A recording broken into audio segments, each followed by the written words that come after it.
Drama serial ڈین کی آنے والی قسط بہت ہی دھماکہ خیز ہونے والی ہے کیونکہ اب کہانی ایک نیا موڑ لینے جا رہی ہے۔ نہال اب صرف اپنا بدلہ ہی نہیں لے گی بلکہ اپنا پہلا شکار بھی کرے گی اور اس کا پہلا شکار عامر ہوگا۔ اگر آپ نے ہمارا چینل سبسکرائب نہیں کیا تو ضرور کر لیں تاکہ نئے اپڈیٹس کی نوٹیفیکیشن آپ کو ہر وقت ملتی رہے۔ تو شروع کرتے ہیں۔ نہال عامر کو بہت ہی دردناک موت دے گی اور اس کے بعد دوسرے کرداروں کی باری آئے گی۔ نہال اب میشا بن کر واپس آ چکی ہے اور حیرانی کی بات ہے کہ زیور سائیں اور خاص طور پر شباب نے اسے پہچانا ہی نہیں۔ حالانکہ شباب کو اندازہ ہونا چاہیے تھا کہ اس کی شکل نہال سے ملتی ہے۔ شباب اب اپنے بچے کے معاملے میں بہت زیادہ پروٹیکٹیو ہو گئی ہے اور وہ کسی کو بھی اپنے بچے کو ہاتھ لگانے کی اجازت نہیں دینا چاہتی، لیکن زیور سائیں کے کہنے پر اس نے میشا کو ایک موقع دیا ہے اور اسے ہدایت دی ہے کہ بچے کو صرف فیڈر پلانا ہے، اٹھانے کی اجازت نہیں ہے اور نہ ہی ہاتھ لگانے کی۔ نہال اب بچے کا خوب خیال رکھے گی لیکن جب وہ سوئیں گی تو پھر سے وہی خوفناک خواب آئے گا جس میں اسے مارا گیا تھا۔ وہ ڈر کر اٹھے گی اور کہے گی کہ اب وہ کسی کو زندہ نہیں چھوڑے گی۔ وہ مر کر واپس صرف اپنے بچے کے لیے آئی ہے اور اپنے بچے کو ان گھٹیا لوگوں سے چھین کر رہے گی۔ اگلے دن نہال تیار ہو کر حنین کا خیال رکھنے اس کے کمرے میں جائے گی۔ شباب اسے سمجھا کر جائے گی کہ وہ کچھ دیر کے لیے زیور کے ساتھ باہر جا رہی ہے۔ جب شباب اور زیور باہر ہوں گے تو نہال اپنے بچے سے کہے گی کہ اسے اس سے جدا کر دیا گیا تھا مگر وہ واپس آ گئی ہے۔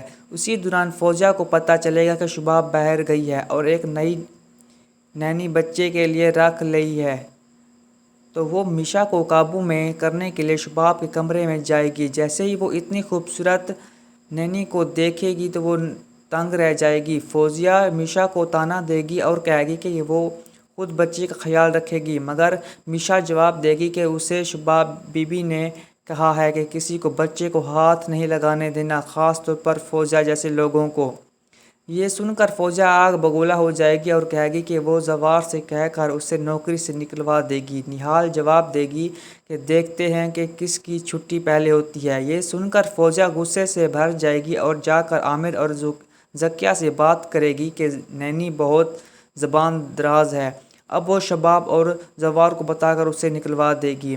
جب شباب اور زیور واپس آئیں گے تو نہال انہیں بتائے گی کہ ان کی غیر موجودگی میں فوزیہ آئی تھی اور بچے کو لے جانے کی کوششیں کر رہی تھی۔ شباب کو بہت غصہ آئے گا اور وہ فوزیہ سے سخت الفاظ میں بات کرے گی کہ جب وہ منع کر چکی ہے تو کوئی بھی اس کے کمرے میں نہ آئے۔ خاص طور پر فوزیہ زیور بیچ بچاؤ کرنے کی کوشش کرے گا لیکن شباب کہے گی کہ وہ ان لوگوں کو اچھی طرح جانتی ہے اور آئندہ ایسا کرنے کی جرات نہ کریں۔ اس کے بعد فوزیہ کہے گی کہ یہ بچہ جسے شباب کسی کو ہاتھ لگانے نہیں دے رہی وہ اس کا ہی ہے نہیں بلکہ اس عورت کا تھا جسے شباب نے گھر سے نکلوا دیا۔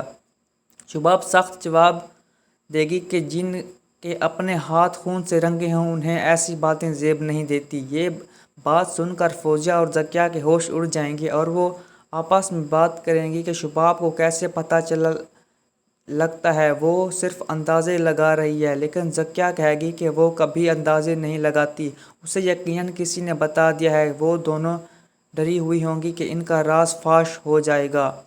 ادھر عامر بھی میشا کو دیکھ کر فریفتہ ہو جائے گا اور فوزیہ، ذکیہ اور عامر تینوں میشا کو قابو میں لانے کی کوشش کریں گے مگر میشا سخت لہجے میں انہیں جواب دے گی کہ وہ اپنا کام خود کرے گی اور کسی کو دخل دینے کی ضرورت نہیں۔ عامر کو دیکھ کر نہال کا خون کھول اٹھے گا۔ وہ کہے گی کہ اب وہ ان سے بدلے لے کر رہے گی، پہلا شکار عامر ہی ہوگا۔ نہال عامر کو نہال بن کر ڈرائے گی تاکہ اسے لگے کہ نہال کی روح واپس آ چکی ہے۔ آخر کار نہال عامر کا ویسا ہی قتل کرے گی جیسا کہ عامر نے نہال کا کیا تھا۔ اس کے بعد فوزیہ کی باری آئے گی، پھر ذکیہ اور جاوید کی۔ اگرچہ شباب اور زیور نے نہال کو قتل نہیں کیا مگر وہ جانتے تھے کہ نہال کے ساتھ کیا ہو سکتا ہے اور پھر بھی خاموش رہے، اس لیے نہال ان دونوں کو بھی نہیں چھوڑے گی اور آخر میں ان دونوں کا نمبر بھی آئے گا۔ اس طرح کی مزید نوٹیفیکیشن جاننے کے لیے ہمارے چینل کو سبسکرائب کر لیں۔ شکریہ۔